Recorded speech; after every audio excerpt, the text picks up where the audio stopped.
Hello friends, welcome to the Indian kitchen. ఇవాళ recipe రాగి పిండి మురుకులు.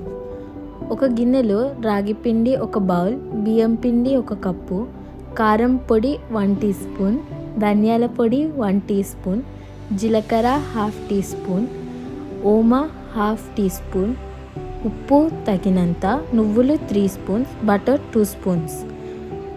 అన్నీ ఒకసారి మంచిగా కలుపుకొని సరిపడా వేడి నీళ్ళు కాగబెట్టుకొని కొంచెం కొంచెంగా నీళ్లు పోసుకొని గరిటెతో కలుపుకొని 1 నిమిషం పాటు మూత పెట్టుకోవాలి.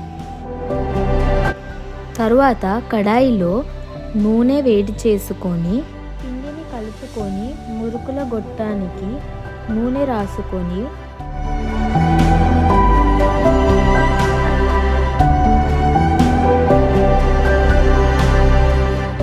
ప్లేట్కి నూనె రాసుకొని మురుకులు ఒత్తుకోవాలి.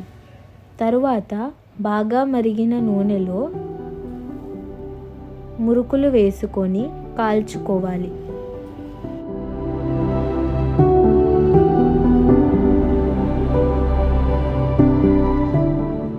వేడి వేడి క్రిస్పీ రాగి మురుకులు రెడీ.